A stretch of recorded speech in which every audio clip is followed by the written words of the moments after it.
اب لفظ یہاں پر ذالک الکتاب کا آیا ہے. ذالک کیا ہے؟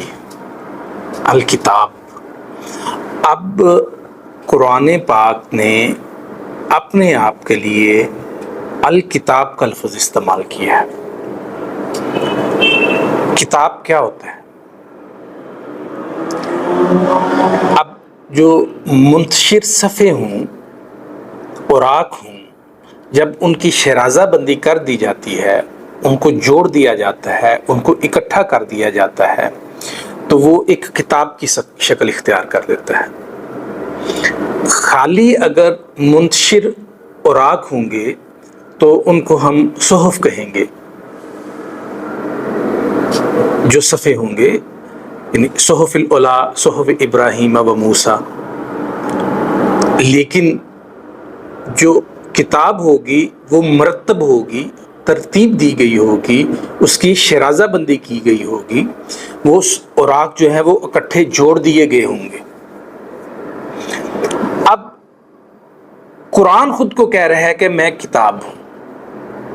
اپنے بارے میں قرآن کتاب کا لفظ، الکتاب کا لفظ استعمال کر رہا ہے.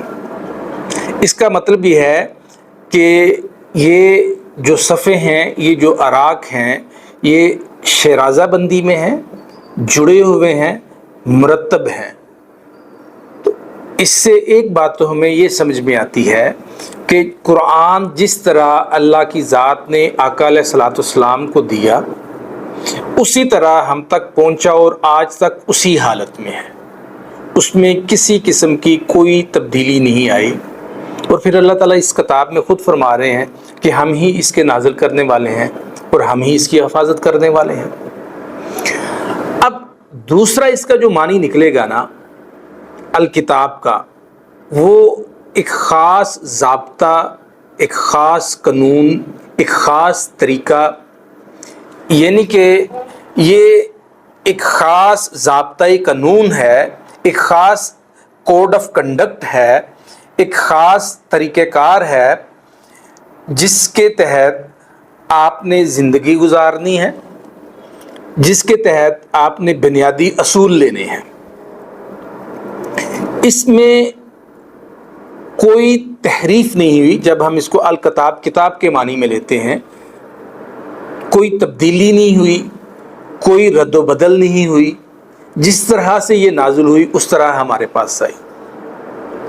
اب دوسرا اگر اس کا ہم معنی جب لیتے ہیں جو کہ ضابطہ کے معنی میں آتا ہے، ایک قانون کے معنی میں آتا ہے، تو اس لحاظ سے اس میں ایک مکمل نظام ہے، ایک مکمل سسٹم ہے، اور اس کی تفصیل ہے کہ وہ قوانین کیا کیا ہیں، جو بنیادی اصول کیا کیا ہیں، جن کو اپنا کے ہم اپنی زندگی گزار سکتے ہیں. اب یہاں پر وہ یہی کتاب خود کے بارے میں کہہ رہی ہے ذالک الکتاب لا ریب.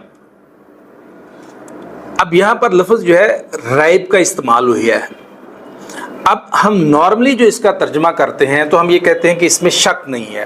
حالانکہ عربی زبان میں شک کا لفظ موجود ہے، لیکن یہاں پر ذالک الکتاب لا شک نہیں آیا.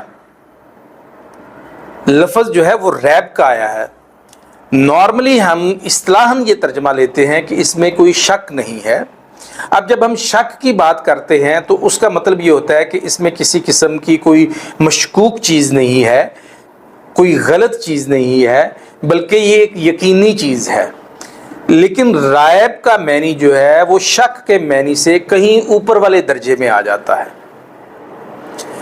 جو جس درجے میں یہ ریب کا معنی آتا ہے اس درجے کے لحاظ سے شک کا معنی جو ہے وہ چھوٹا رہ جاتا ہے. تو یہاں پر لفظ جو ہے لا شک کا نہیں استعمال ہوا، لا ریب کا لفظ استعمال ہوا ہے.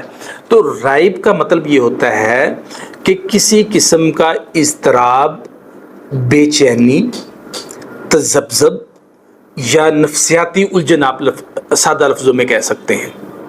اب فار ایگزامپل آپ ایک بند اندھیرے کمرے میں جاتے ہیں تو آپ کا کسی چیز کے اوپر پاؤں آتا ہے، وہ ایک رسی ہے، لیکن آپ فوراً جو ہے وہ ڈر جاتے ہیں، خوف زدہ ہو جاتے ہیں.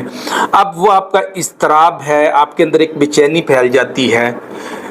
تو لائٹ آن ہوتی ہے، روشنی آ جاتی ہے جب، تو پھر جو ہے آپ کو پتہ چلتا ہے کہ دو صورتیں ہو سکتی، ایک یا تو وہ سچ میں سانپ تھا یا وہ رسی تھی۔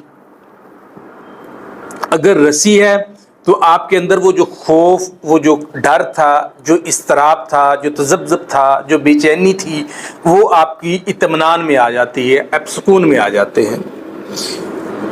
دوسری صورتحال یہ ہو سکتی ہے کہ وہ سانپ تھا۔ ایسی صورت میں بھی آپ کا جو شک تھا، آپ کا جو گمان تھا، آپ کا جو ظن تھا، وہ آپ کا دور ہو جاتا ہے۔ پھر کیا ہے؟ پھر آپ اس سے بچنے کی تدبیر اختیار کرتے ہیں کہ آپ نیکسٹ عمل اختیار کرتے ہیں کہ اب میں نے بھاگنا ہے، ڈنڈا پکڑنا ہے، یا کیا کرنا ہے، کس سمت میں جانا ہے، تو پھر وہ آپ بچنے کی تدبیر کرتے ہیں۔ لیکن آپ وہ جو اضطراب والی، جو تذبذب والی آپ کی کنڈیشن تھی، آپ اس سے باہر آ جاتے ہیں۔